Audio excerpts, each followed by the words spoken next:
تک کوئی ایک چیز بھی ایسی نہیں، ایک انچ نہیں ہے، ایک لمحہ ایسا نہیں ہے، ایک سیکنڈ ایسا نہیں ہے، ایک چیز ایسی نہیں ہے کہ قادیانی کہیں ہاں یہ دیکھو. قادیانیت میں لطیفہ بھی دعوت فکر ہے. اب وجہ انتخاب کیا ہے؟ ان 3 خوبیوں کی وجہ سے مرزا صاحب کا انتخاب ہوا. مجھے اپنی حالت پر خیال کر کے اس قدر بھی امید نہ تھی کہ 10 روپے ماہوار بھی آئیں گے. اتنی مضحکہ خیز بات کوئی سوچ سکتا ہے کہ کبھی کسی نے پڑھی سنی ہو؟ آگے چلیے ذرا، یا بس نہیں ہوئی؟ اچھا میں سمجھا بس ہو گئی. تینوں چیزیں بہت اہم ہیں، لطیفے بھی بہت اہم ہیں، انتخاب بھی بہت اہم ہے جاننا، اور آپ کے سوالات ظاہری بات ہے کہ وہ کسی کو ایمان دے جائیں گے. قصہ مکاؤ بھائی. لوگ اعتراض کرتے ہیں کہ تمہارے ابا جی نے پیسے کھائے. باپ کو سچا کہ بیٹے کو. آپ کیا کہتے ہیں؟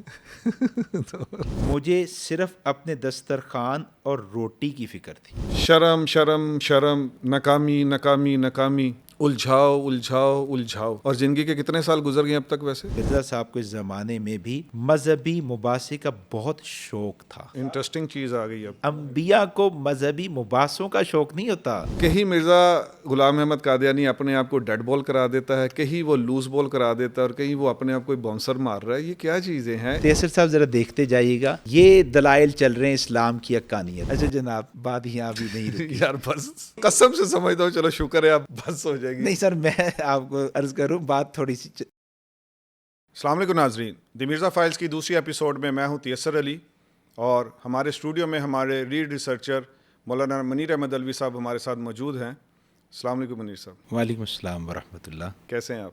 الحمدللہ.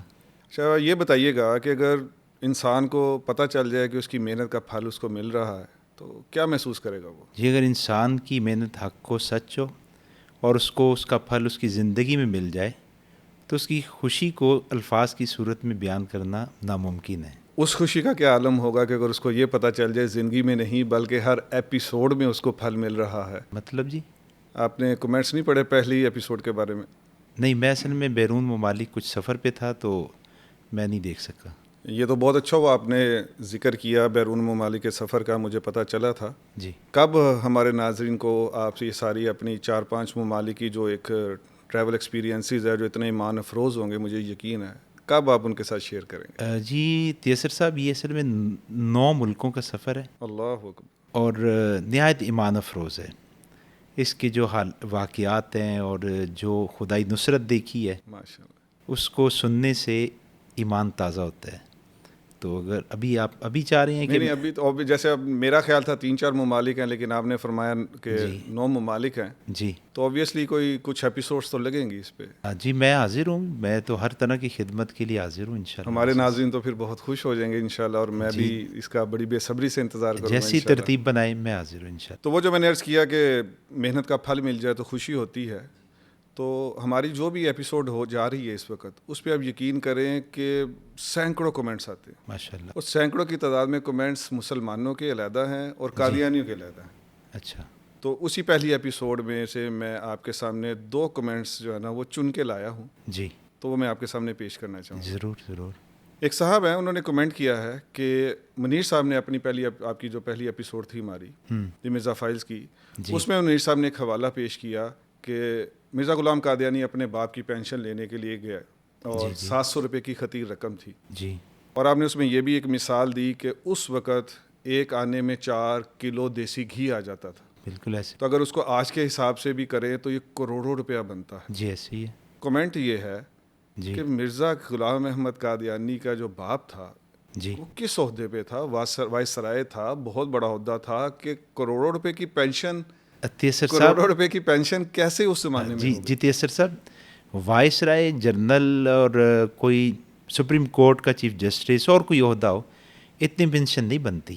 اس سے آدھی کی آدھی بھی نہیں بنتی. ہاں وہ نہیں بنتی، یہ تو سب جانتے ہیں. تو پھر ان کے کمنٹ کا کیا اس کا جو ہے وہ جواب دیا جائے، یا اس کا کیا معاملہ کیا ہے؟ جی یہ اصل میں فوبیا ہے.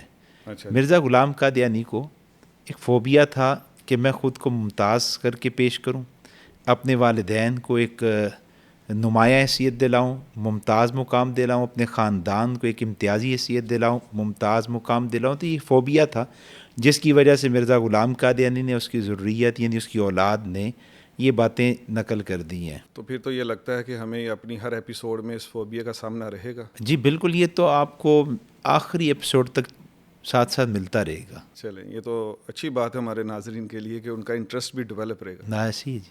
چلتا ہوں میں اپنی اس دوسری ایپیسوڈ کی طرف. جی. آپ نے جو گفتگو کا اختتام کیا تھا پہلی ایپیسوڈ میں اس کو ریپ اپ کر رہا ہوں. جی. آپ نے 2 جو ہے نا وہ ٹاپکس کے اوپر بات کو ختم کیا تھا. پہلی بات تو وہی تھی کہ 700 روپے کی خطیر رقم پینشن والی اڑا دی, اور شرم یا چلو خوف جو بھی لکھا ہوا ہے اس کی وجہ سے سیالکوٹ کچہری میں نوکری ہو گئی. یہاں پہ سٹاپ ہوا. جی. اور دوسرا جو تھا وہ یہ کہ اپنی بیوی کو جوانی سے لے کر اور بڑھاپے تک معلق رکھا. جی ایسی. اچھا, اس پہ جو دوسرا کمنٹ تھا وہ مجھے یاد آ گیا. ایک دوسرا کمنٹ ایک خاتون نے کیا ہے آپ کی پہلی ایپیسوڈ پہ. جی. انہوں نے کہا کہ جو اپنی بیوی کے ساتھ ایسا ظالمانہ سلوک کرے کہ عین جوانی میں اس کو معلق کر دے اور بڑھاپے تک اس کو معلق رکھے, تو انہوں نے کہا ایسے شخص کو کوئی کیسے مذہبی پیشوا مان سکتا ہے. تیسر صاحب, یہ جو میں نے مرزا غلام قادیانی کی گھریلو زندگی میں سے اس کے بیوی کے ساتھ تعلق پیش کیا ہے, یہ اس کے بیٹوں کے ساتھ بھی اس کا ایسا رویہ ہے. اچھا. یعنی وہ جو پہلی بیوی ہے اس کی اولاد کے ساتھ بھی مرزا قادیانی کا ایسا ہی رویہ تھا, اس کے بھی حقوق تلف کیے. پھر جو مرزا غلام قادیانی کے اپنے رشتہ دار ہیں, قریبی رشتہ دار, ان کے ساتھ بھی مرزا قادیانی کی معاشرت اچھی نہیں تھی. میں تو ان تمام واقعات, معاشرت سے متعلق واقعات میں سے صرف ایک واقعہ لے کے آیا تھا, اور اس لیے پیش کیا تھا تاکہ آپ کے سامنے اس کی دیانتداری بھی آ جائے اور دوسرا اس کی معاشرت بھی آ جائے, اور دونوں پہلو لوگوں کے سامنے ذرا واضح ہو جائیں. باقی تو معاشرت کی بڑی بگڑی ہوئی ہے. تو ویسے آپ کو کیا فیل ہو رہا ہے کہ آپ نے صرف حوالہ جات پیش کیے اور اس میں سے 2 کمنٹس آئے ہیں, اور یہ عوام ہے. جی. تو عوام کا تھاٹ پروسیس چلنا شروع ہو گیا. وہ ظاہری بات ہے کہ اتنی ڈیپتھ کی بات ہے, وہ سوچی انہوں نے اس پروگرام کے بعد. تو میرے لیے تو یہ بہت ہی خوشائن بات ہے. آپ اس پہ کیا کہیں؟ بس یہی میری دعوت کا مقصد ہے کہ اپنے بھی پہچان جائیں, اور جو اس طبقے میں جا چکے ہیں ان کی آنکھیں کھولیں اور وہ واپس آ سکیں. مجھے تو خوشی ہے کہ لوگوں کا سوچ کا معیار اور جو نتیجہ حاصل کرنے والے ایک صلاحیت ہے وہ بہتر ہوتی جا رہی ہے. انشاءاللہ اس سے فائدہ ہوگا.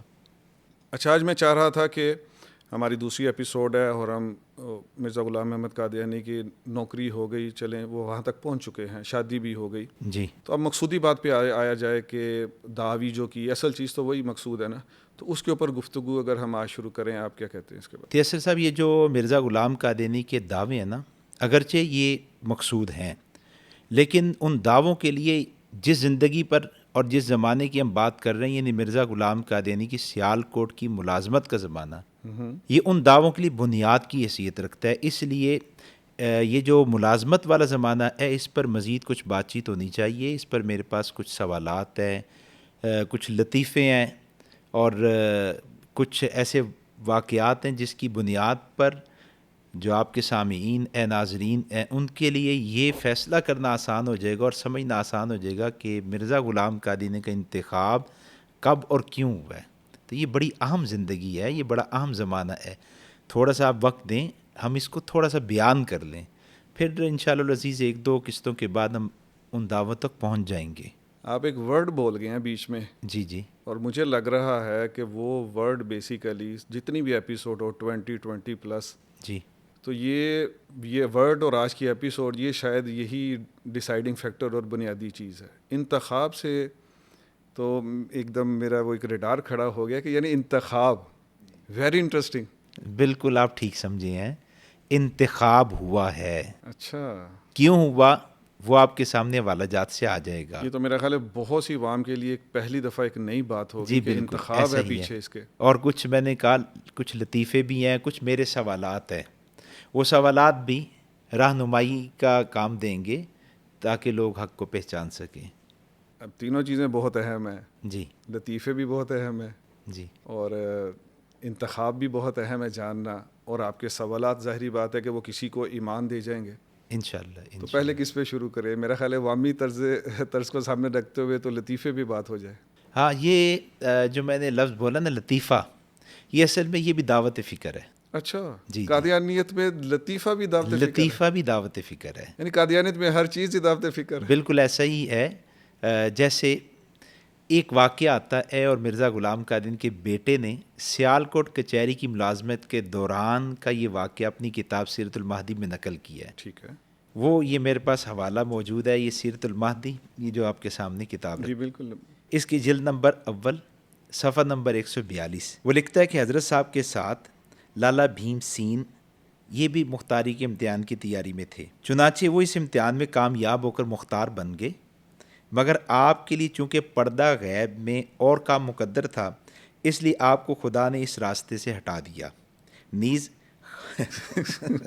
خاکسار عرض کرتا ہے کہ لالا بھیم سین صاحب کی کامیابی کے متعلق بھی حضرت صاحب نے خواب دیکھا تھا کہ جتنے لوگوں نے امتحان دیا ہے اس میں صرف لالا بھیم سین صاحب پاس ہوں گے.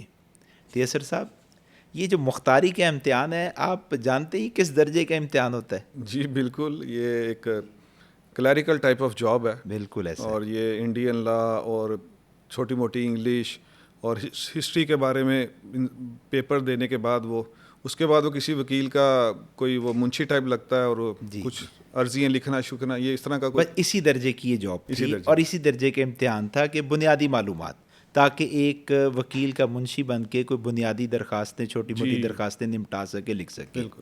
اب یہاں پر مرزا صاحب جو ناکام ہوئے، آگے جو اس کے بیٹے نے اس کی علت بیان کی، میں اس پر بعد میں سوال سامنے کرتا ہوں. لیکن یہ دوسرا والا بھی سیرت المہدی صفحہ نمبر 152 جلد اول لکھتا ہے کہ چونکہ مرزا صاحب ملازمت کو پسند نہیں فرماتے تھے، اس واسطے آپ نے مختاری کے امتحان کی تیاری شروع کر دی اور قانونی کتابوں کا مطالعہ شروع کیا، پر امتحان میں کامیاب نہ ہوئے. اور کیوں کر ہوتے؟ وہ دنیاوی اشغال کے لیے بنائے نہیں گئے تھے.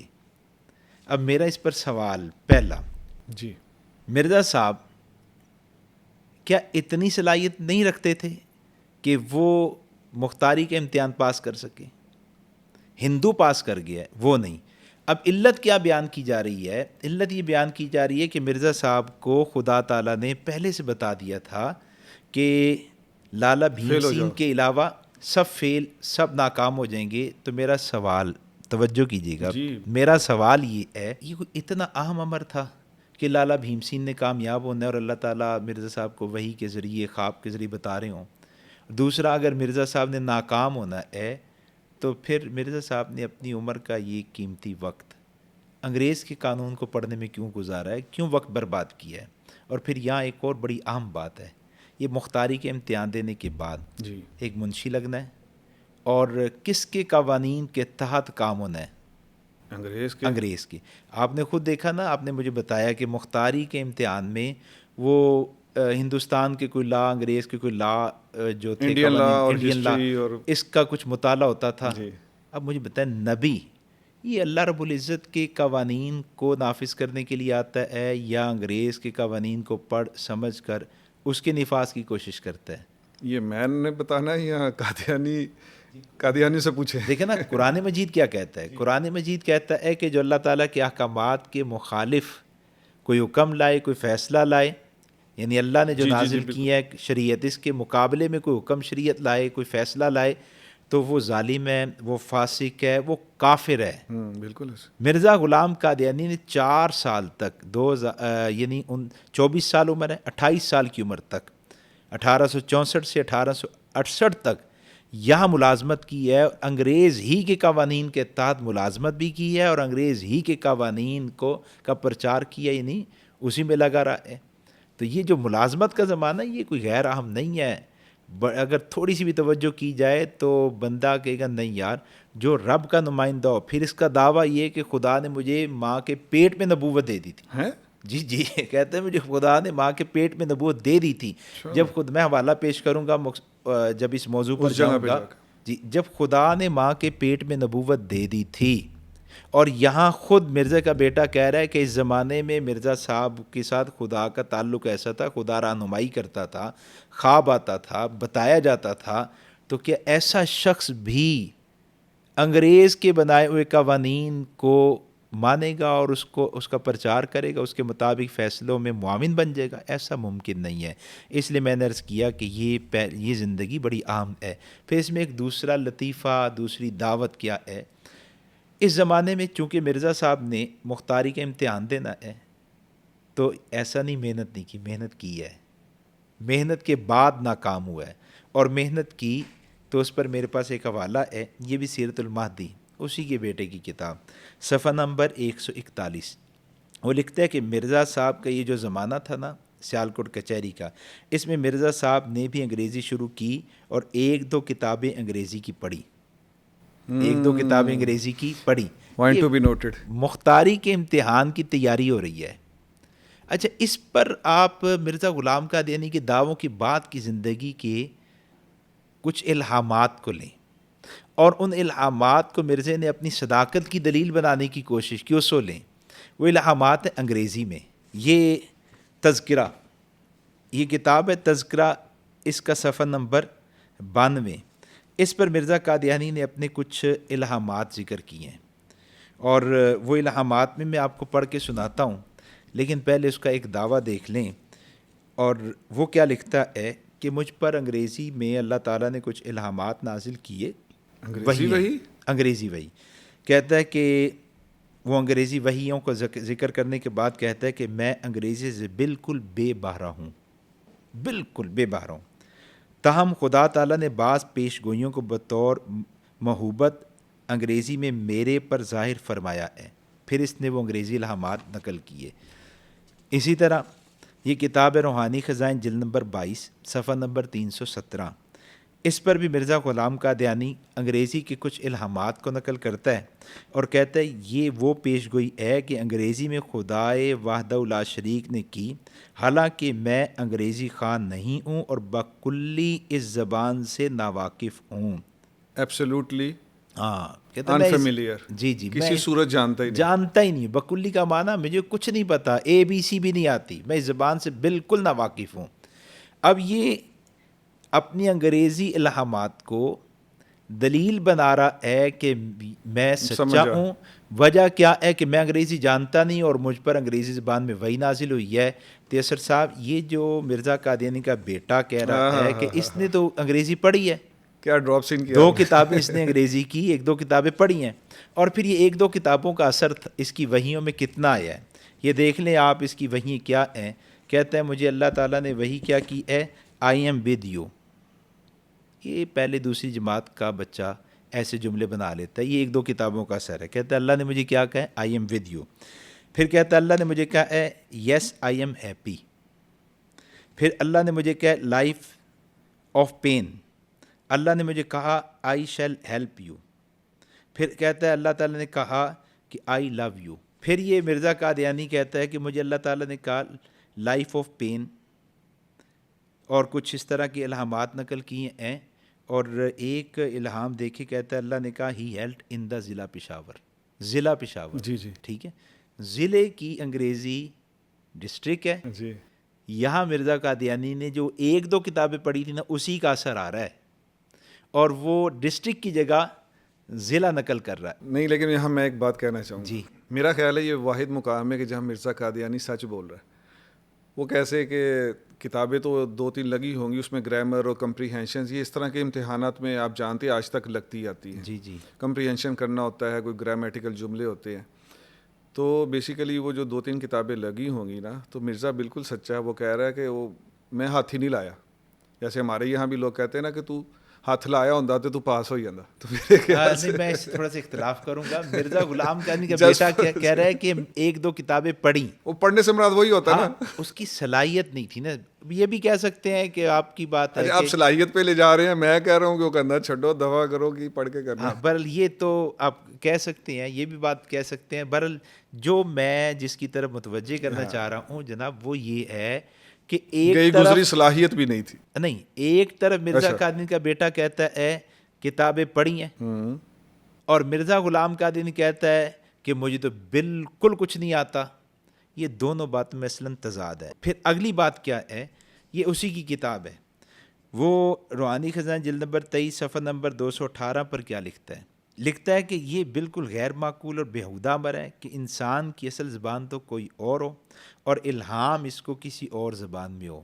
اب مرزا غلام قادیانی کی اصل زبان پنجابی تھی اور الہام اسے ہو رہا ہے انگریزی میں. اس عبارت کی روح سے کیا کہا؟ بیہودہ اور بیہودہ غیر معقول امر ہے، ان لاجیکل بھی ہو گیا. یعنی ہاں جی بالکل. اچھا، ایک انٹرسٹنگ بات ذہن میں آ رہی ہے، اس کا جواب دے. ابھی دوسری ایپیسوڈ ہے صرف، ہاں جی تو دو چیزیں سامنے آ رہی ہیں. میں چاہتا ہوں کہ اگلی ایپیسوڈز میں جو بھی ہمارے مہمان ہوں، آپ ہوں، یا جب بھی ہمارے خط نوت کے اور بڑے عظیم مجاہد ہوں، تو میں سوال یہ دونوں پوچھتا رہوں گا کہ ایک تو وہی بات دوبارہ پھر آ گئی کہ بیٹے اور باپ کی لڑائی نہیں ختم ہو رہی. جی یہ تو کشتی یہ پچھلی والے ایپیسوڈ میں بھی یاد ہے نا، یہ کشتی چلتی رہے جی گی. بالکل بڑی انٹرسٹنگ ہے یہ. ویسے یہ ایک بہت اچھا فیکٹر ہے کہ ہماری ساری ایپیسوڈز کو وہ الائیو رکھے گی. جی.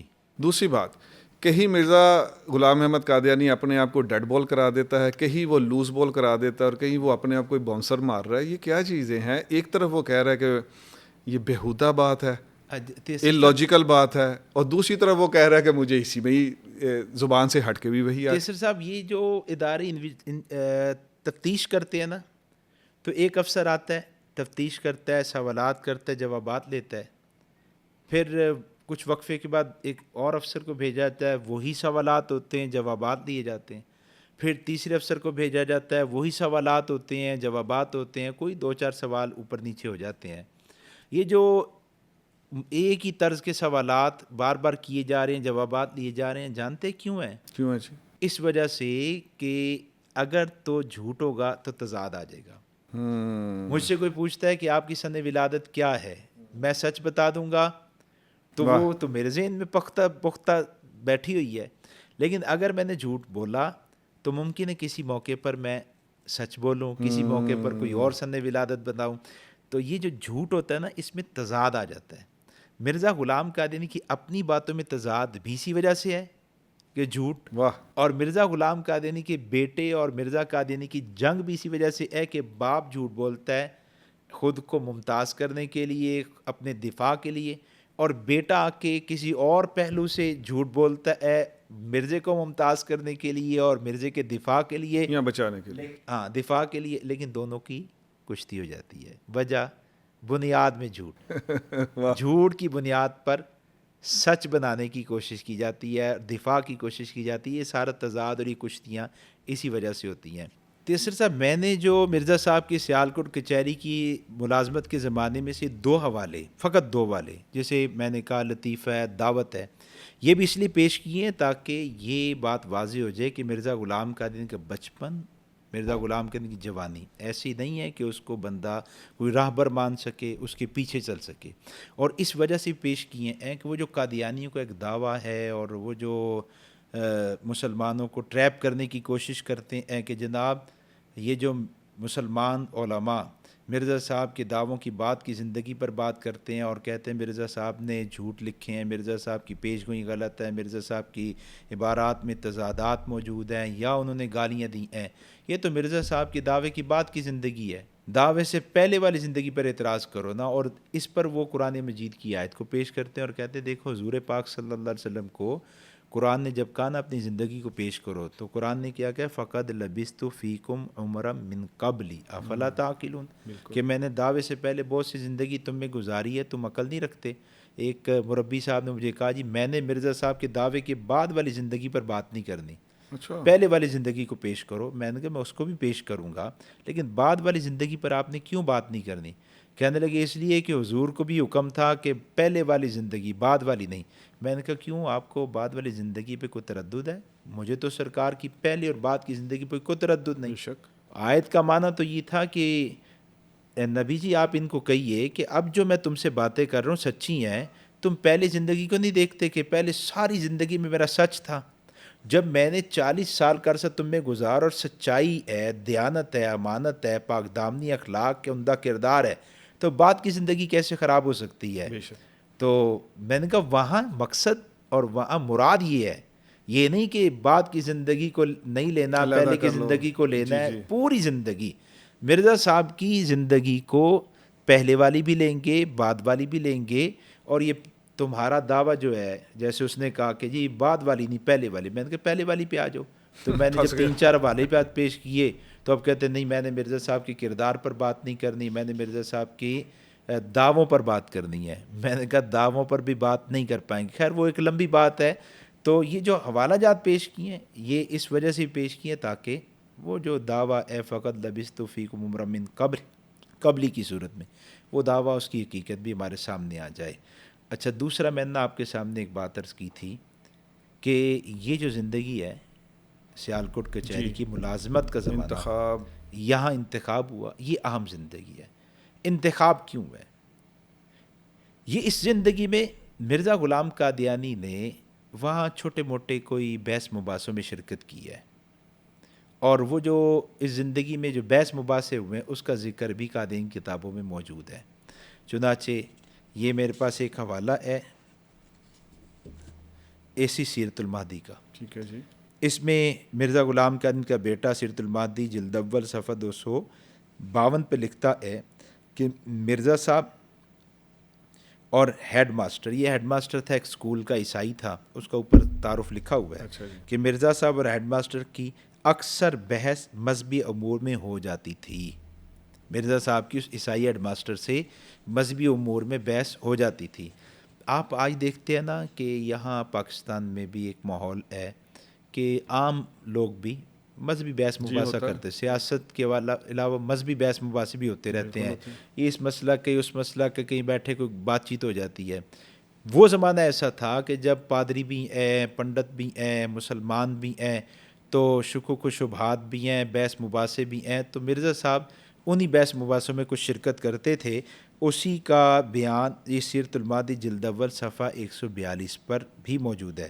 مرزا قادیانی کا بیٹا کہتا ہے مرزا قادیانی کو یعنی مرزا صاحب کو اس زمانے میں بھی مذہبی مباحثے کا بہت شوق تھا. کس کا؟ مذہبی مباحثے کا بہت شوق تھا. بہت یہ سر صاحب انٹرسٹنگ چیز آ گئی. جی جی، انبیاء کو مذہبی مباحثوں کا شوق نہیں ہوتا. انبیاء کو اللہ کی دعوت کا حکم ہوتا ہے اور وہی دعوت ان کا مقصد حیات ہوتا ہے. نبی کوئی شوق نہیں رکھتے، اور پھر بحث مباحثوں کے شوق یہ انبیاء نہیں رکھتے. آگے لکھتا ہے چنانچہ پادری صاحبوں سے اکثر مباحثہ رہتا تھا. پھر آگے وہ ایک مباحثے کا ذکر کرتا ہے کہ یہ ہوا یہی والا حوالہ، یعنی مرزا صاحب پادریوں سے بحث مباحثہ کرتے ہیں. یہ سیرت المہدی میں ایک اور جگہ موجود ہے. خلاصہ یہ کہ یہ جو زمانہ ہے نا، یہاں اس زمانے میں مرزا غلام احمد قادیانی یہ عیسائیوں کے ساتھ کچھ بحث مباحثے کیا کرتا تھا، اور اسی زمانے میں مرزا صاحب کا انتخاب ہوا ہے. اب وجہ انتخاب کیا ہے؟ پہلی وجہ ہے کہ مرزا غلام قادیانی کو بات گھمانے کا، تعویل کاری کا فن آتا تھا کہ بات گھمانی کیسے ہے، تعویل کیسے کرنی. اور دوسرا مرزا صاحب کو کے اندر ایک حب جا کا مرض تھا. میں آئندہ کسی نشست میں اس پر بھی آپ کے سامنے حوالہ جات پیش کروں گا. تو یہ جو حب جا کا مرض، اور دوسرا بات گھمانے کا فن، اور تیسرا مرزا صاحب کی طبیعت میں حرص تھی. ان تین خوبیوں کی وجہ سے مرزا صاحب کا انتخاب ہوا، اور 4 سالہ ملازمت کا جو کیریئر تھا یہ ختم ہوا، اور مرزا صاحب 1868 میں یا سیالکوٹ کچہری سے واپس قادیان چلے گئے. رک جائیے منیر صاحب 1 منٹ کے لیے ذرا. جی فرمائیں. نیا فیز آنے لگا ہے ہماری اسٹاک میں، کیونکہ آپ نے ابھی کہا کہ قادیان چلے گئے، اور اوبیسلی اب آپ مجھے قادیان اور ہمارے ناظرین کو قادیان لے کے جائیں گے. تو اس نئے فیز میں اور اس نئے ٹوسٹ میں جانے سے پہلے میں چاہتا ہوں کہ میں کچھ سم اپ کر دوں اپنے ناظرین کے لیے. جی. پہلی بات، پیدائش اس پہ شرمناک تحریر خود مرزا قادیانی کی، ٹھیک ہے. اس کے بعد نام، کبھی نام میں الجھاؤ ہوتا ہی نہیں. مرزا قادیانی کے نام میں 4-5 الجھاؤ آگے، نام آگے. جی. اس سے آگے چلے، میں سم اپ کر رہا ہوں پچھلی 2 تقریباً ایپیسوڈز کا. جی. اس سے آگے چلے بچپن آپ نے دیکھا بالکل عام بچوں جیسا، اس میں آوارگی بھی ہے، اس میں چوری بھی ہے. بچپن سے آگے بڑھیں تو جوانی، اور جوانی تو اتنی کمال کے کروڑ روپے اڑا دیے، وہ بھی آپ ہم سب کے سامنے ہے. پھر اس کے بعد ایک خوف اور شرم کی وجہ سے سیالکوٹ میں ایک معمولی کلیریکل جاب کے اوپر نوکری کر لی، 4 سال وہاں ضائع کر دیے. بالکل ایسے. آپ نے ایک بات جو ہے وہ کر دی، آبویسلی ٹائم نہیں ہوتا، میں اس کے ساتھ جوڑ دیتا ہوں. اگر مختاری کے امتحان میں پاس ہو جاتے تو پھر اگلی زندگی کیا ہوتی؟ کفار کے اس لا کے انڈر اسی کو ہی پروموٹ کرنا، اسی کے تحت زندگی گزارنا.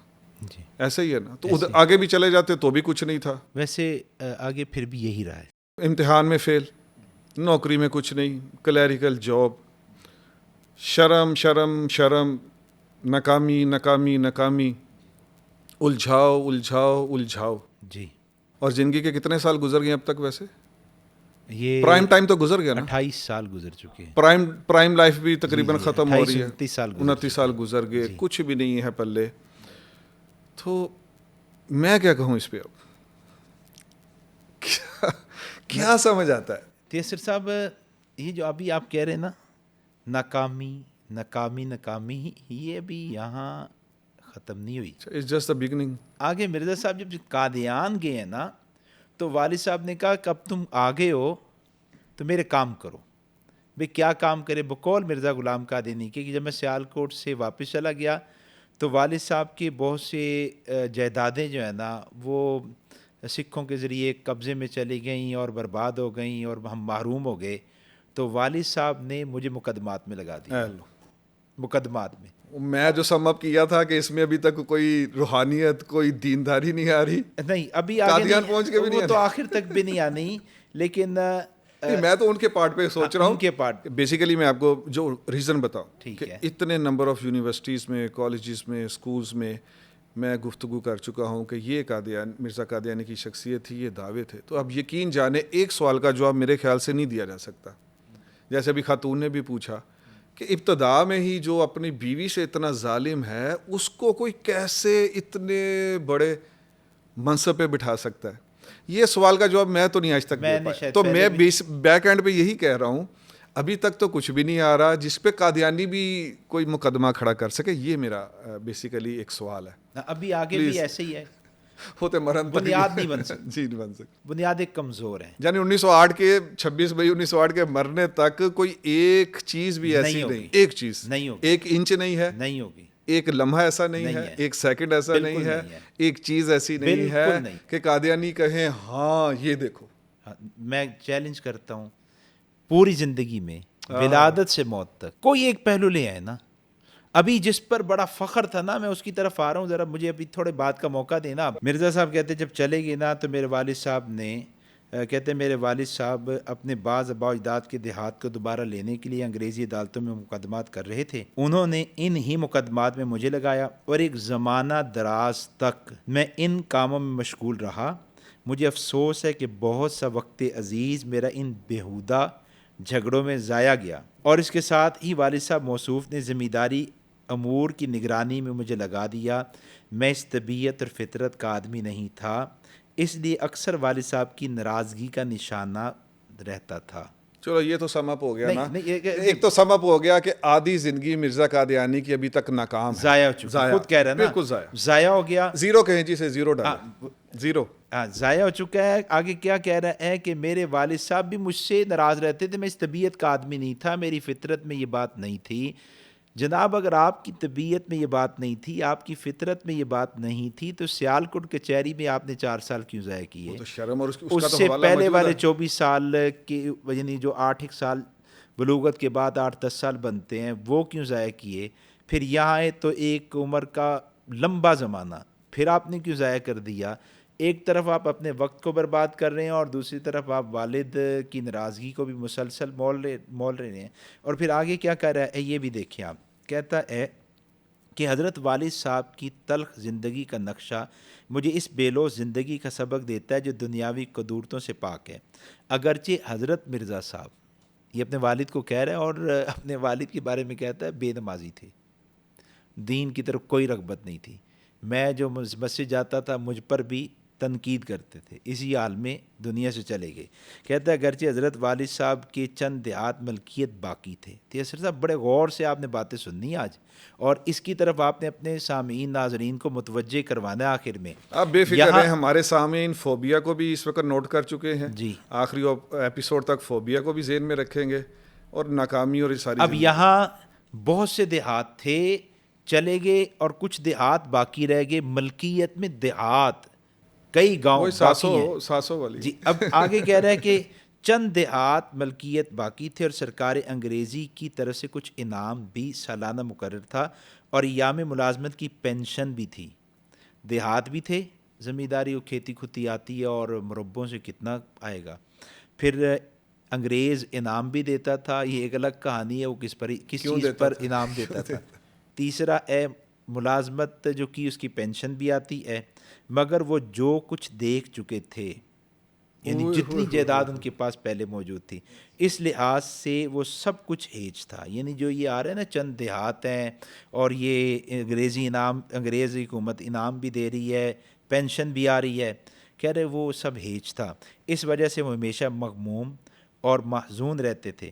اور پھر آگے کہتے ہیں کہ مجھے والد صاحب کہتے تھے کہ اگر میں یہ زندگی دین پہ لگاتا تو آج میں کتب وقت ہوتا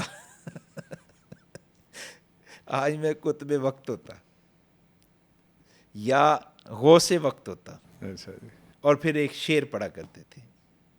اگلی بات کہتے ہیں کہ میں نے یہ روحانی خزائن جلد نمبر 13، اس پہ مرزا غلام قادری کہتے ہیں، پیج نمبر ہے 155 جی، کہتا ہے کہ میرے جو والد صاحب تھے اپنی ناکامیوں کی وجہ سے، والد صاحب بھی اپنی ناکامیوں کی وجہ سے اکثر مغموم اور مہموم رہتے تھے۔ انہوں نے پیروی مقدمات میں 70,000 روپے کے قریب خرچ کر دیا تھا۔ کتنا حضرت؟ 70,000 مقدمات کی پیروی میں۔ تیسر صاحب مختصر سے عرصے میں اس زمانے میں 700 کتنا تھا، اور مرزا صاحب کہتے ہیں 70,000 وکلا کو دے دیا، 70,000 وکلا کو دے دیا۔ اس زمانے میں زمین جائیداد سستی تھی۔ یار یہ کیا حماقت نہیں ہے کہ آپ تضادات مل رہے ہیں؟ اب میں نہیں چھوڑوں گا۔ جزاک اللہ، میرا کام آسان ہو جائے گا۔ اچھا، کہتے ہیں 70,000 کے قریب خرچ کیا تھا، جس کا انجام آخر ناکامی تھا۔ چونکہ ہمارے بزرگوں کی دیہات مدت سے ہمارے قبضے سے نکل چکے تھے، ان کا واپس آنا ایک خیال خام تھا۔ اس نامرادی کی وجہ سے حضرت والد صاحب مرحوم ایک نہایت عمیق گرداب غم اور حزن اور اضطراب میں زندگی بسر کرتے تھے۔ یہ سارے حالات ہیں۔ پھر مرزا صاحب کے والد صاحب کا ہو گیا انتقال، ٹھیک ہے، غلام مرتضیٰ صاحب فوت ہو گئے۔ اوکے ہو گئے۔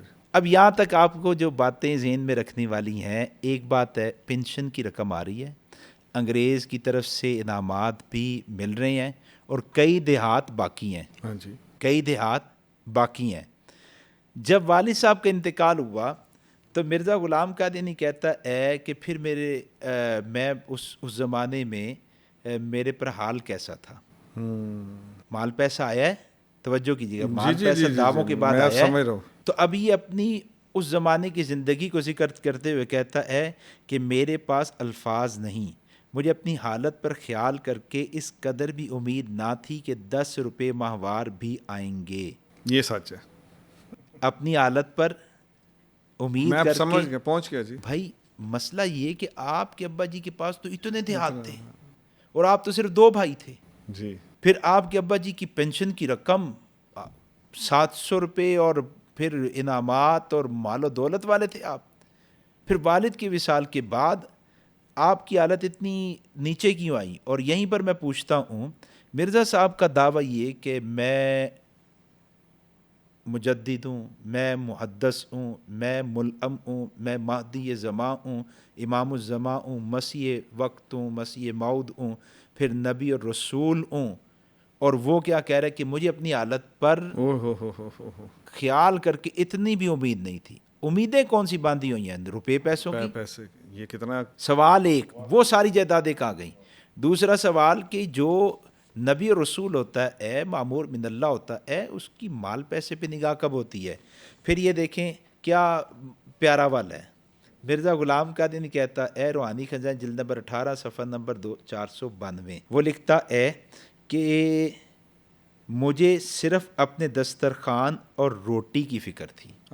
یعنی اس زمانے میں مجھے کون سی فکر تھی؟ صرف اپنے دسترخوان اور روٹی کی فکر تھی، مگر اب تک اس نے کئی لاکھ آدمیوں کو میرے دسترخوان پر روٹی کھلائی۔ اس پر نا یہ جو میری کتاب ہے نا، اس میں بھی سوال موجود ہے مرزا غلام قادیانی کی اسی عبارت پر، اور یہ نیچے مرزا غلام قادیانی کی شخصیت و کردار، اس میں بھی سوال موجود ہے کہ ایک مختصر سی زندگی میں، یہ چند سال مجھے بھی صحیح ایگزیکٹ یاد نہیں، یعنی چند سالوں کے اندر مرزا صاحب کے دسترخوان پہ لاکھوں لوگوں نے آ کے روٹی کھائی ہے. لیکن وہ خیر موضوع سے بدلے گی بات، اور وہ مرزا غلام قادیانی کی ایک گپ اور جھوٹ کی طرف چلی جائے گی. مرزا صاحب اس زمانے میں بھی کیا کہہ رہے ہیں، مجھے صرف دسترخوان، اپنے دسترخوان اور روٹی کی فکر تھی. اور وہ پھر لکھتے ہیں کہ جب میرے والد صاحب کا انتقال ہو گیا تو ان کی پینشن بھی آتی تھی اور ان کے پاس رقم بھی بہت آتی تھی. تو ان کی وفات کے بعد مجھے خیال گزرا کہ اب کیا ہوگا، دل میں خوف پیدا ہوا، اور یہ خیال ہے کہ اب شاید تنگی اور تکلیف کے دن ہم پر آنے والے ہیں.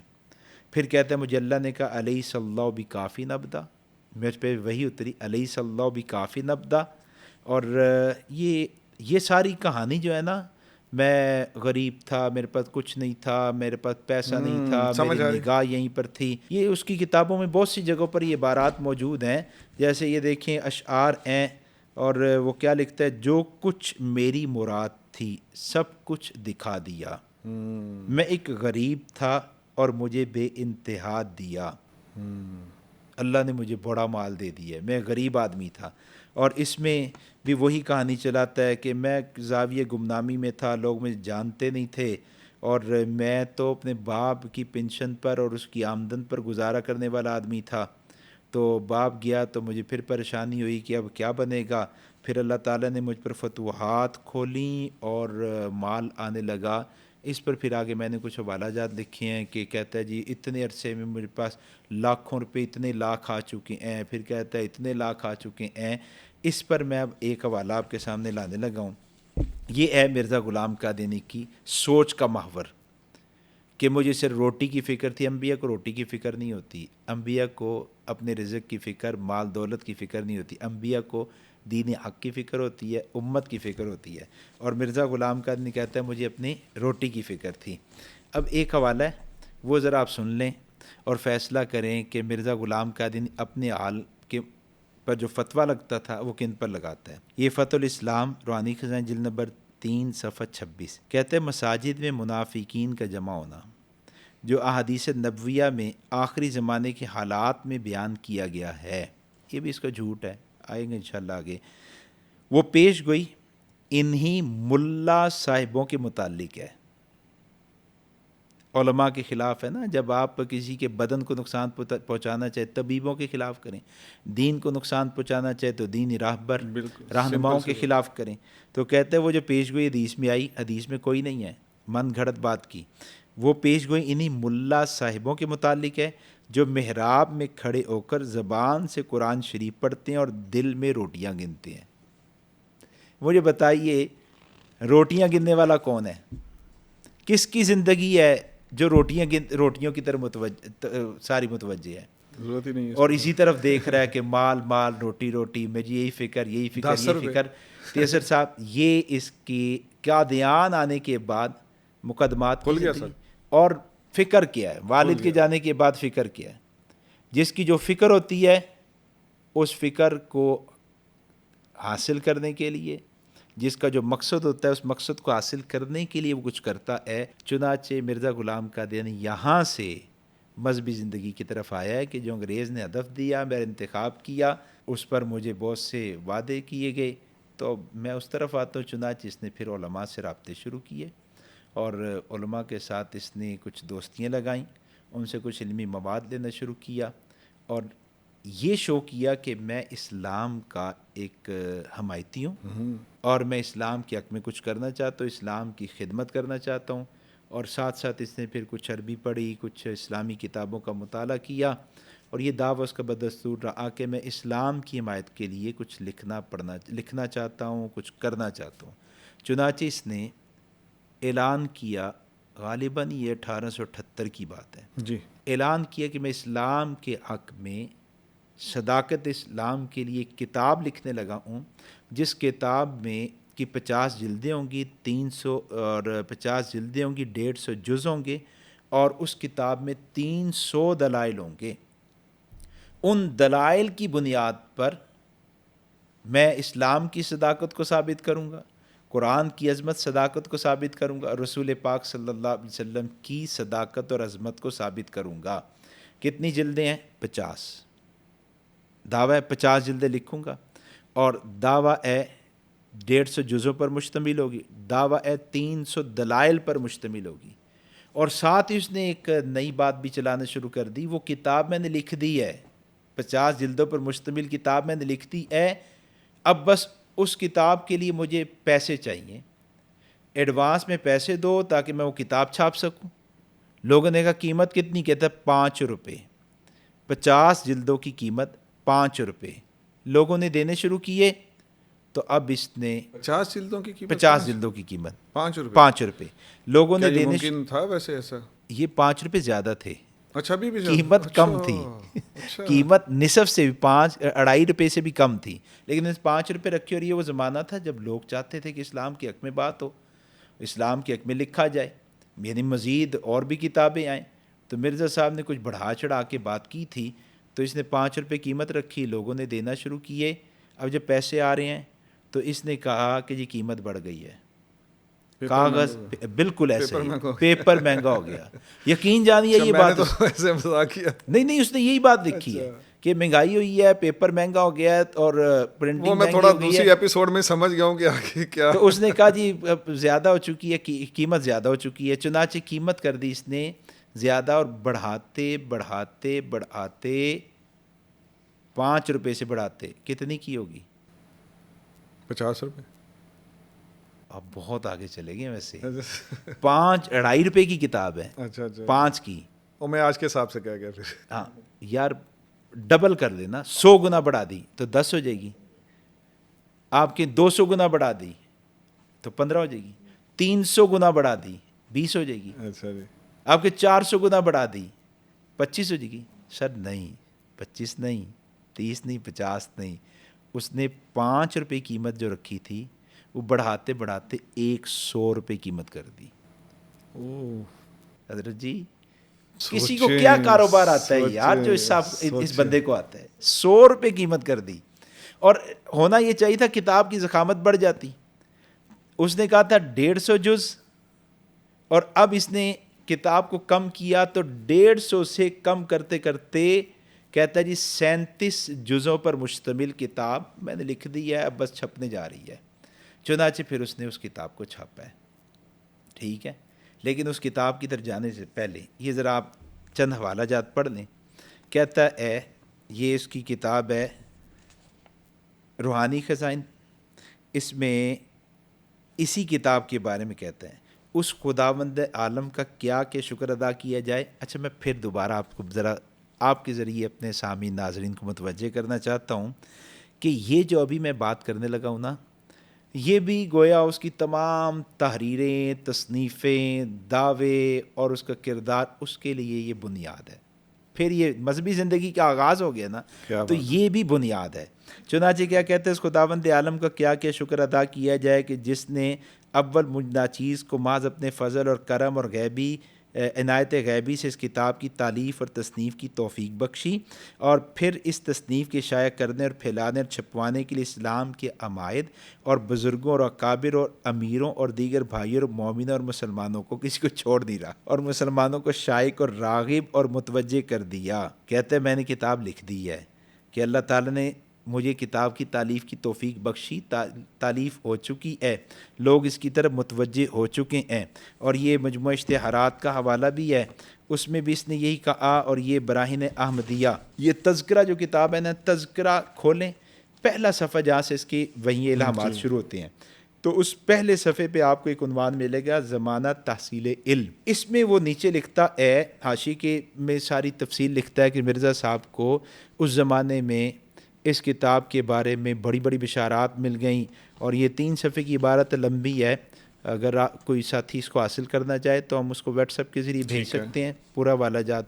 تو حاصل اس کا کیا ہے؟ وہ کہتا ہے کہ یہ جو کتاب میں نے لکھ دی تھی نا، یہ کتاب رسول پاک صلی اللہ علیہ وسلم دربار میں گئی، حضور نے اس کو بہت پسند کیا، پھر حضرت علی نے اس کو پسند کیا، پھر اس کا نام قطبی رکھا گیا، اس کے دلائل کو بہت پسند کیا گیا۔ اس میں 3 صفحوں پر یہی بات ہے کہ کتاب لکھی جا چکی ہے، نبی علیہ السلام نے اس کتاب کو بہت پسند کیا ہے، یہ کتبی ستاری کی طرح غیر متزلزل ہے، اس کے دلائل کو توڑا ہی نہیں جا سکتا، اور یہ ساری باتیں پوری گراؤنڈ اس کے لیے بنائی گئی. جی جی، اور یہ ایک ویل پلانڈ قسم کی اس نے یہ ساری چیزیں، پوری تحریک، جوش، اور بس جی کیا ایک بات. عجیب کتاب. آپ سوچیں کہ اس وقت کیا وہ ایک ایٹماسفیئر بنا دیا اس نے. جی، جب آپ کہہ دیں کہ حضور پاک کے دربار میں حضرت علی پیش رضی ہوئی اللہ ہے، تعالیٰ حضرت علی نے پسند کی ہے، قطبی ستاری نام کی بھی طرح رکھا غیر ہے. جی جی بالکل، نام بھی نبی علیہ السلام نے رکھ دی قطبی. ٹھیک ہے، اب یہ سارا سلسلہ چل رہا تھا، لوگوں نے پیسے کئیوں نے دے دیے، لیکن اب پیسے آنے بند ہو گئے. اچھا. وجہ اس کی میں آگے عرض کرتا ہوں. تو اس پر مرزا صاحب لکھتا ہے کہ ہم نے صدہا طرح کا فتور اور فساد دیکھ کر کتاب براہین احمدیہ کو تالیف کیا تھا. یعنی کتاب تالیف لکھی پڑھی ہے، ہو چکی ہے. جی جی پچھلے حوالوں میں بھی یہی بات، بالکل ایسے ہی. اور کتاب موصوف میں 300 مضبوط اور محکم عقلی دلائل سے صداقت اسلام کو فی الحقیقت آفتاب سے بھی زیادہ تر روشن دکھلایا گیا. دلائل کتنے دیے جا چکے ہیں؟ 300. محکم ہیں، عقلی ہیں، مضبوط ہیں. چونکہ یہ مخالفین پر فتح عظیم اور مومنین کے دل و جان کی مراد تھی، اس لیے عمرہ اسلام، یہ جو مسلمان ہیں نا امیر، ان کی اعلیٰ ہمتی پر بڑا بھروسہ تھا. ایک طرف کہتا ہے کہ میں اللہ پر بھروسہ کرتا ہوں، میرا نام یہ اللہ نے متوکل رکھا ہے، اور اب کہتا ہے کہ مجھے ان امیر لوگوں پر بڑا بھروسہ تھا، وہ ایسی کتاب لاجواب کی بڑی قدر کریں گے. اور جو مشکلات اس کی طبع میں پیش آ رہی ہیں، جناب 5 روپے تو پہلے ڈبل قیمت، پھر بڑھاتے 100 تک، لیکن پھر کیا کہہ رہا ہے کہ اس لاجواب کتاب کی بڑی قدر کریں گے، اور جو مشکلات اس کی طبع میں پیش آ رہی ہیں ان کے دور کرنے میں بد دل و جان متوجہ ہو جائیں گے. مگر کیا کہیں اور کیا لکھیں اور کیا تحریر میں لاویں.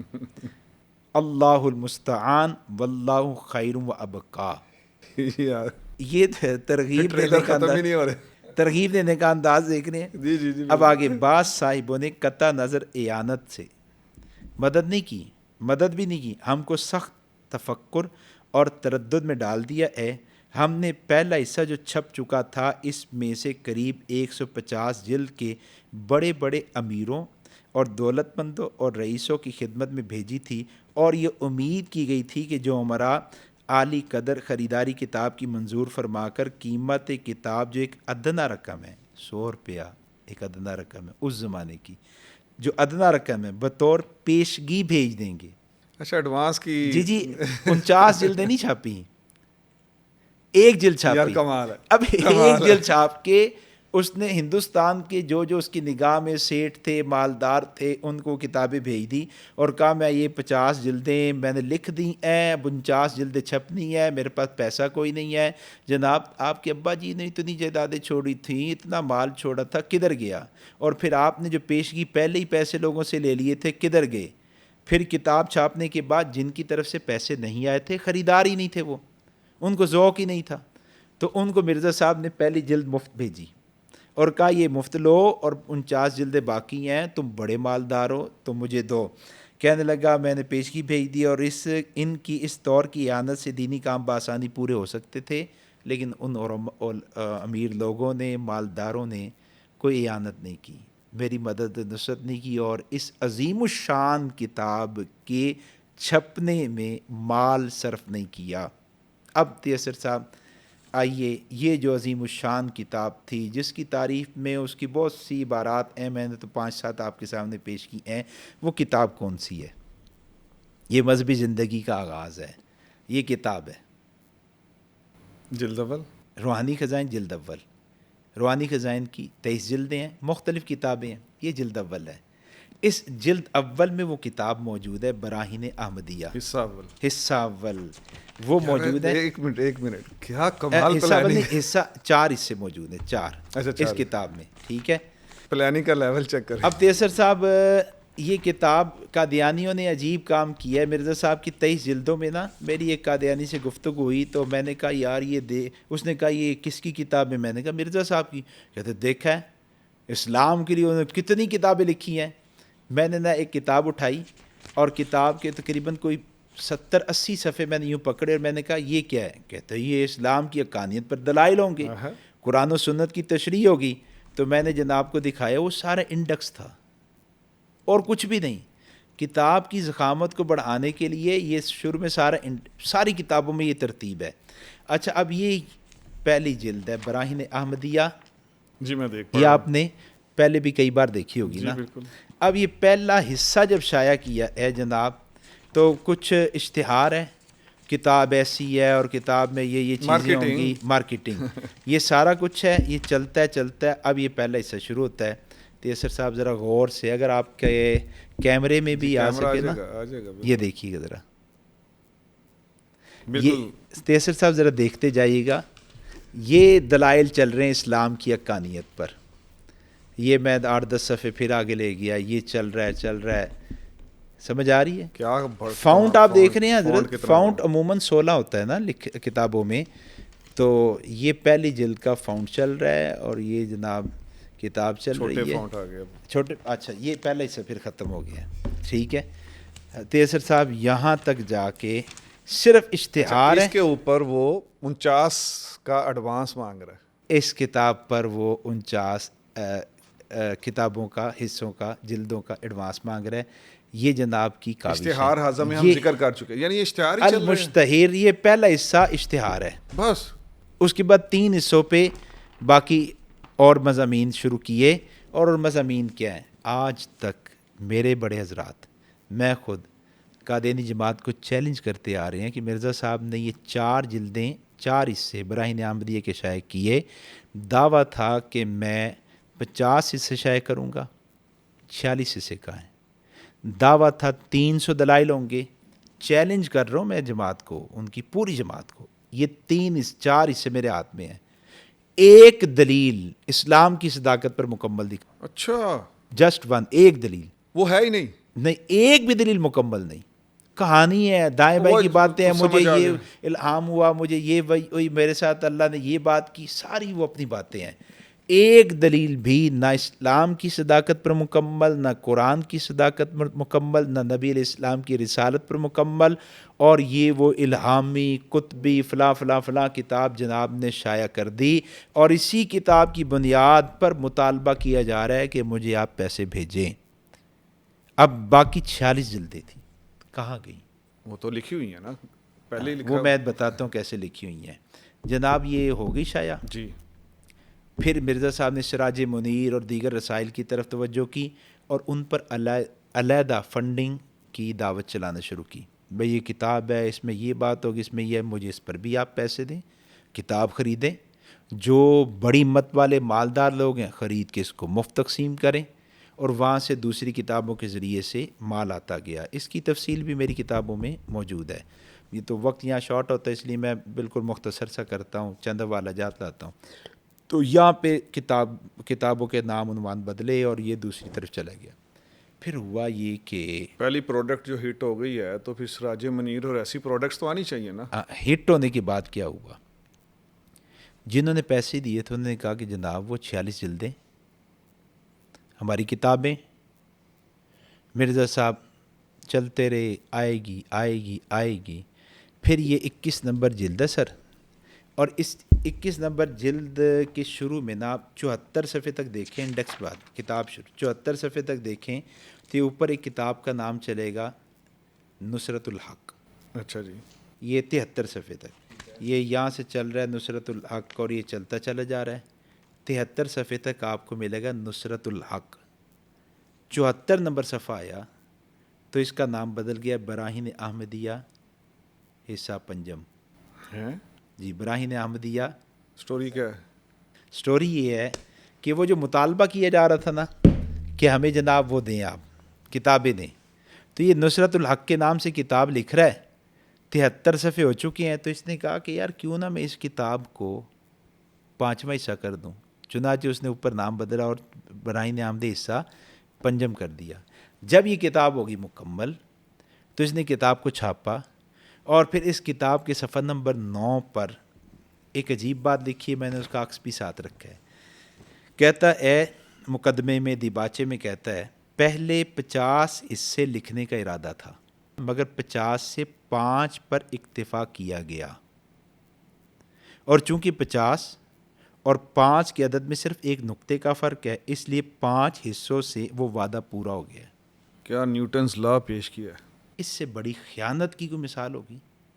جہالت کی کوئی مثال ہوگی؟ جی نکلے گی، اگر ہماری اگلی ایپیسوڈ آئیں گی تو ادھر سے ہی نکلے گی انشاءاللہ.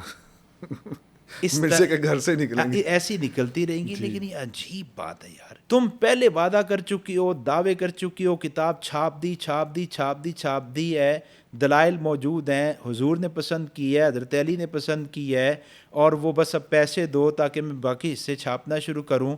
اور جب ایک عرصہ گزر چکا ہے، 4 حصے ہی ہوئے اور آگے آپ نہیں چل سکے، تو آپ کیا علت بیان کر رہے ہیں؟ پہلے 50 حصے لکھنے کا ارادہ تھا، 5 پر اکتفا کر لیا. پھر اگلی بات کہتا ہے جی 50 اور 5 میں صرف ایک نقطے کا فرق ہے. تیسر صاحب 50 اور 5 میں ایک نقطے کا فرق ہے یا 45 کا فرق ہے؟ ایسے 90 اور 100 میں کتنے کا فرق ہے؟ انسانیت زمین پہ آئی ہے جی، اتنی مضحکہ خیز بات کبھی آپ نے کوئی سوچ سکتا ہے کہ کبھی کسی نے پڑھی سنی ہو؟ یہیں کسی نے پڑھی سنی ہوگی. اس کے علاوہ اتنی میں اس کو کیا کہ دیکھیں جی، زیادہ سے زیادہ کیا کہ الفاظ سچ تو یہ ہے بونگی ہے یار. 50 اور 5 میں نقطے کا فرق. وہ لوگوں کے لاکھوں روپیہ کھا گیا، آپ کہہ رہے بونگی. اس کی مثال کیسی ہے کہ ایک آدمی نے کسی سے لینا ہے 50 لاکھ، جی وہ لینے کے لیے جائے، وہ 5 لاکھ دے دے، وہ کہ جناب باقی 45 لاکھ. وہ کہ جی 50 لاکھ اور 5 لاکھ میں صرف نقطے کی تو فرق ہے. وہ کہے گا یار آپ احمق ہیں، 45 لاکھ کا فرق ہے، 45 لاکھ کا. بھی پیسے لیے ہیں 50 جلدوں کے، دیتا ہے 5 جلدیں. اور دوسرا دیکھیں آپ تیسر صاحب، آپ اپنے بچے کو بٹھائیں، جو سب سے چھوٹا بچہ اسکول جاتا ہے، اور یہ ایک 0 لکھیں اور ساتھ میں نہ لفظ مثلا آپ لکھیں، آپ اس کے نیچے آپ 3 ڈاٹ ڈالیں. پوچھے بیٹے یہ کیا ہے؟ وہ کہے گا بابا یہ ڈاٹ ہے، نقطہ ہے. ٹھیک ہے. اور وہ جو آپ نے اعداد لکھے ہیں 1 2 3، آپ پوچھے یہ کیا ہے؟ وہ کہے گا بابا یہ 0 ہے. جس آدمی کو یہ نہیں پتا کہ اگر ہم نے دیکھنے میں فرق نکالنا، صرف دیکھنے میں، تو 50 اور 5 میں دیکھنے میں فرق نقطے کا نہیں ہے، صفرے کا ہے. وہ صفرے اور نقطے میں فرق، 0 اور نقطے میں فرق نہیں جانتا تھا نہیں جانتا. اس کو یہ تو معلوم تھا کہ میں دھوکہ دے رہا ہوں 50 اور 5 کا، لیکن یہ بات معلوم نہیں تھی کہ صفر اور چیز ہے، نقطہ اور چیز ہے. صفر اور چیز ہے، نقطہ اور چیز ہے. آگے کہتا ہے کہ ان 5 حصوں سے وہ وعدہ پورا ہو گیا. انا للہ و انا الیہ راجعون. کیا یہ 5 حصوں کا وعدہ تھا یا 50 حصوں کا وعدہ؟ 5 حصوں سے وہ وعدہ کیسے پورا ہو گیا؟ اور میں یہاں پر یہ اس کتاب میں نے سوالات کچھ بنائے ہوئے ہیں، میں اس کا خلاصہ سرچ کرتا ہوں اسی والے پر. کچھ تو میں نے ابھی عرض کر دی ہے. ایک یہ کہ اگر یہ کتابیں نہیں تھیں تو مرزا صاحب نے وعدہ کیوں کیا، مرزا صاحب نے بیع کیوں کی ہے؟ اگر ابھی 5واں حصہ لکھا ہے تو پھر بیع کیوں کی ہے؟ بیع شرع، خرید و فروخت ایسی چیز کی جائز ہی نہیں ہے جس چیز کا وجود نہ ہو. یہ بنیاد ہے، یہ بنیاد ہے. مرزا صاحب نے پہلے یہ کہہ دیا مبیع موجود ہے، جو چیز آپ نے مجھ سے پرچیز کرنی ہے وہ موجود ہے، لیکن جب چیز نہیں دے سکے تو کہتے ہیں 5ویں حصے سے وہ وعدہ پورا ہو گیا. آگے چلیے ذرا، یہاں بس نہیں ہوئی. اچھا میں سمجھا بس ہو گئی. نہیں جناب، یہاں بس نہیں ہوئی. بات بڑی. مرزا صاحب دنیا سے چلے گئے، اعتراضات اور وہ ساری باتیں، الزامات، ان کو اس سے سروکار ہی کوئی نہیں تھا کہ کتنے اعتراضات ہیں، کتنے الزامات. مقصد حاصل ہو رہا ہے، وہ چلتے چلے جا رہے ہیں. تو وہ چلے گئے، مرزا صاحب فوت ہو گئے، تو مرزا صاحب کے بیٹے نے جگہ لی، اور بیٹا مرزا بشیر احمد احمد. اچھا پھر آ گیا اپنا، اب وہ اپنے باپ کے مقابلے میں پھر آ رہا ہے. حالہ بچانے آیا. بچانے کے چکر میں باپ کے مقابلے میں کیسے آتا ہے؟ وہ کیا کہتا ہے؟ کہتا ہے کہ وہ جو براہین آمدی ہے نا، لیدے میں عبارت پڑھتا ہوں. کہتا ہے براہین آمدی کی 4 جلدیں شائع شدہ موجود ہیں. ان کا مقدمہ اور حواشی وغیرہ سب دوران اشاعت کے زمانے کے ہیں، یعنی جس وقت اشاعت ہوئی تو مقدمہ بھی اور حاشی سب اسی وقت کے ہیں. اور اس میں اصل ابتدائی تصنیف کا حصہ بہت ہی تھوڑا آیا ہے، ان 4 حصوں میں بہت تھوڑا آیا ہے. ٹھیک ہے، یعنی صرف چند صفحات سے زیادہ نہیں. چلو وہ جو آپ نے کہا تھا وہ چند صفحات سے زیادہ نہیں. اس کا اندازہ اس سے ہو سکتا ہے کہ 300 دلائل جو آپ نے لکھے تھے مرزا صاحب اس میں کہہ رہی ہیں کہ میں نے 5واں حصہ لکھ کے وعدہ پورا کر دیا ہے، 4 حصہ یہ ہے اور 5واں یہ ہے، اور ان 5 کو ملائے کوئی ایک دلیل بھی نہیں، کوئی ایک دلیل پوری نہیں. کہتا ہے کہ وہ 300 دلائل جو آپ نے لکھے تھے ان میں سے مطبوعہ براہین احمدیہ میں صرف ایک ہی دلیل بیان ہوئی ہے، مطبوعہ براہین احمدیہ جو چھپی ہوئی جو ہے، چھپ چکی ہیں. اور اس میں کتنی دلیلیں ہیں؟ ایک. 5 حصوں میں ایک دلیل، تو باقی کتنے رہ گئے؟ 299. 299 دلائل. وہ آنے چاہیے 45 حصوں میں. جناب جب ایک دلیل بقول آپ کے 5 حصوں میں ہوئی تو 299 دلائل 45 حصوں میں کیسے کور ہوں گے پھر؟ اور یہاں بچہ کیا کہہ رہا ہے بشیر احمد ایم میں، کہتے ایک دلیل پوری ہو گئی. ہم نے مرزا صاحب پر تو سوال کر دیے تھے نا.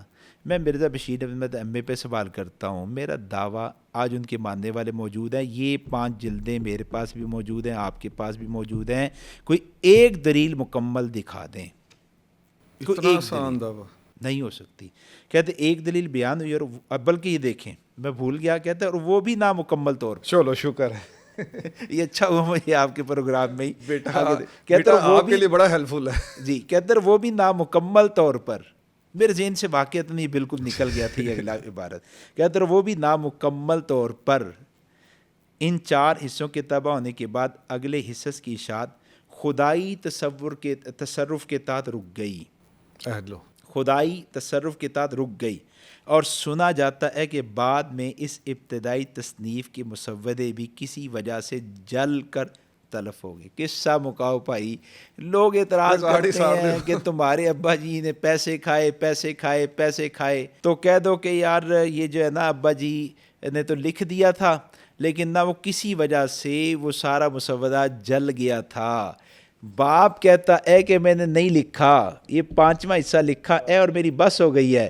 بیٹا میدان میں آ کے کہتا ہے کہ نہیں میرے ابا جی نے لکھ دیا تھا لیکن وہ کسی وجہ سے جل کر تلف ہو گیا. اب باپ کو سچا کہ بیٹے کو آپ کیا کہتے ہیں؟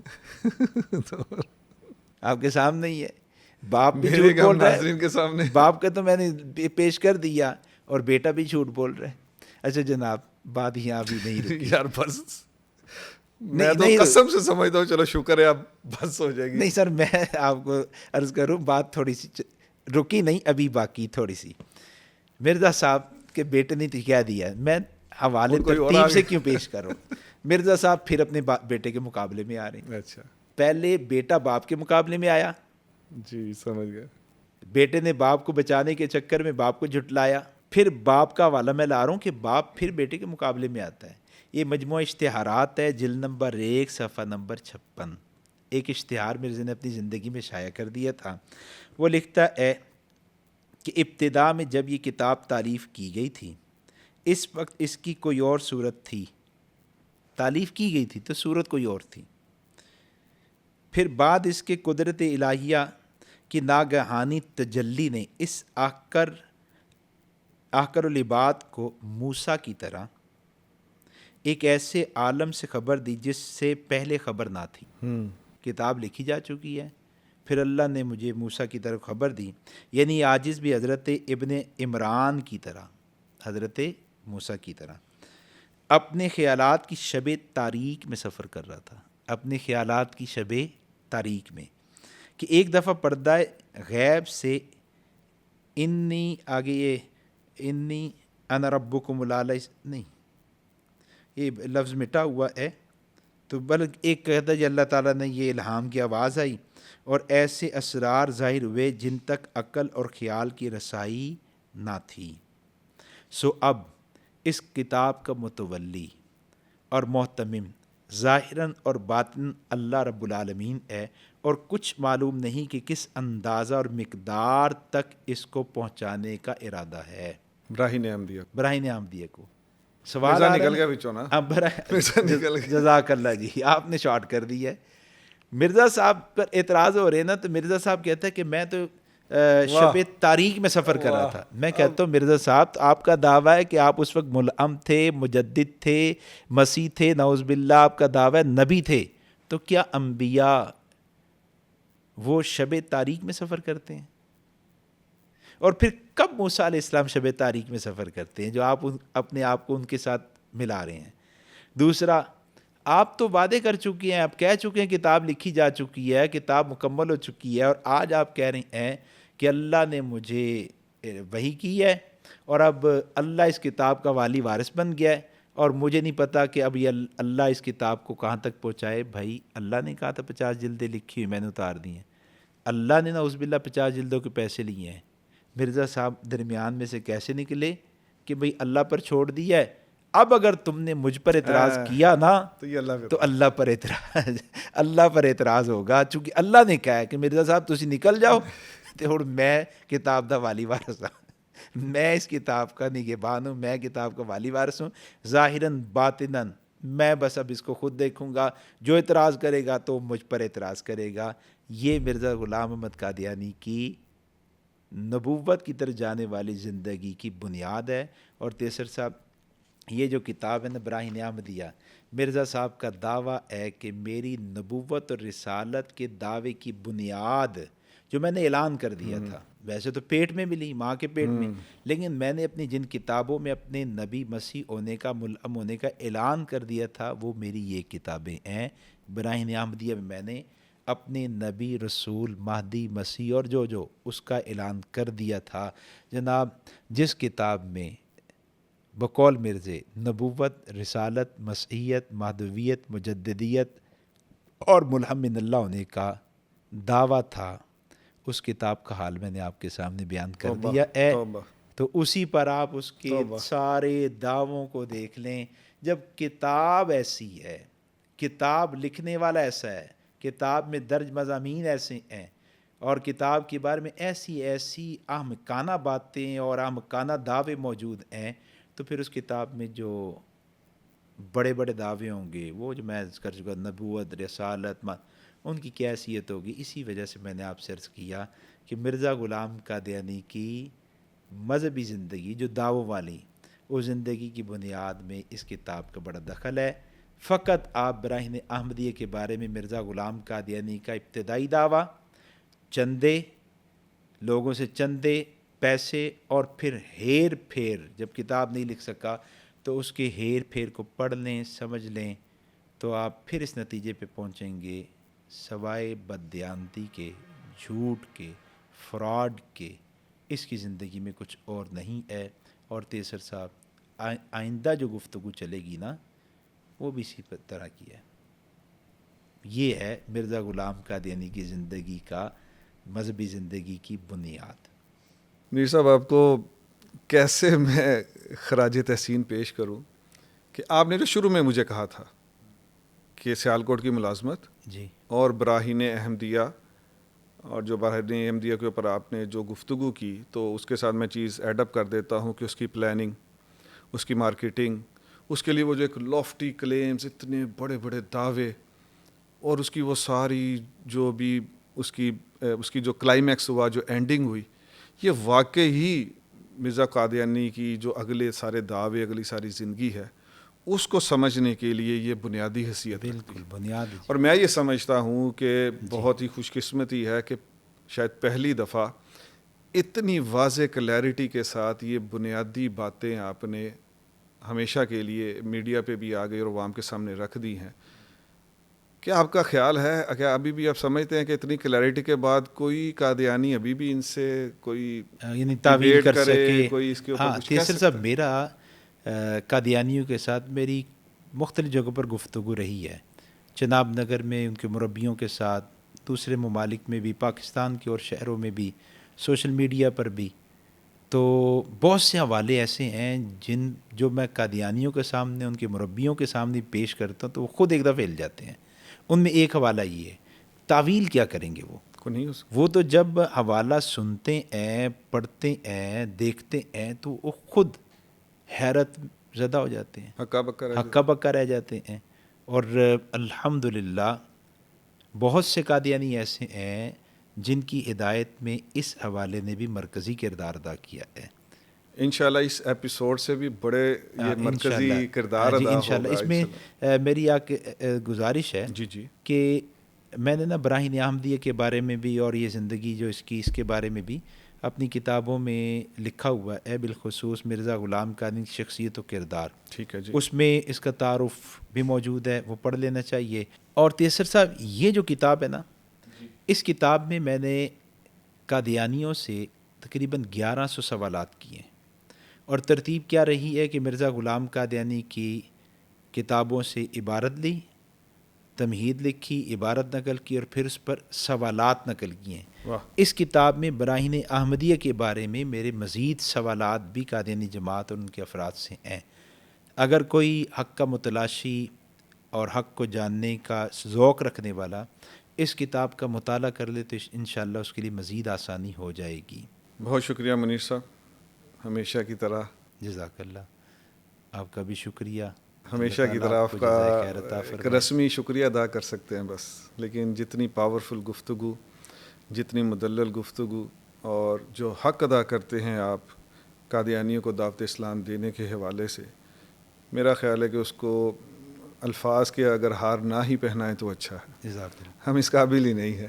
میں ابھی جیسے آپ نے کہا 1100 سوالات، جی یار کس لیے ہیں کہ یہ سارے ہدایت پا جائیں؟ جی واپس کتنی اس کے لیے عرق ریزی، محنت، سب کچھ لگا ہوگا آپ کا. جی الحمدللہ. اللہ پاک آپ کی اس کی بہت جزائے خیر عطا فرمائے، آمین، دنیا آمین، آخرت میں جزا عطا فرمائے. آمین. آخری بات میں اپنے ناظرین میں بھی صرف قادیانیوں سے ایک بات کہنا چاہوں گا. بڑی لمبی چوری بات کرنے کی تو ضرورت ہی نہیں ہے. یقین جانیے صرف دوسری ایپیسوڈ میں میری یہ فیلنگ آ گئی ہے کہ بس ایک لائن کہوں آپ سب سے، قادیانیوں سے بالخصوص، اور اس کے بعد بس آگے چلے. منیر صاحب، وہ لائن کیا ہے کہ وہ قادیانی کو تو اپنی روٹی کی فکر تھی، 10 روپے کی فکر تھی. وہ اللہ کا واسطہ ہے، اللہ کا واسطہ ہے، اپنے ایمان کی فکر کر لے. قادیانی جتنے بھی ہیں، حضور پاک صلی اللہ علیہ وسلم سے نسبت جڑ جائے، بس اس فکر کو تھوڑا سا سوچنا شروع کر دے، اور یہ ایک ایک حوالے کے اوپر منیر صاحب کام بنتا نظر آتا ہے. بے شک ایسے ہی. اس کو روٹی کی فکر، اور آپ چھوڑیں، آپ صرف اپنے ایمان کی فکر. اس سے بڑی فکر کوئی ہو سکتی؟ تو میں اسی بات پہ اپنی آج کی اس اہم ترین ایپیسوڈ کا اختتام کرتا ہوں. انشاءاللہ تیسری ایپیسوڈ میں ہم یہیں سے آگے کنٹینیو کریں گے. تب تک کے لیے ہمیں اجازت دیجیے. اللہ حافظ.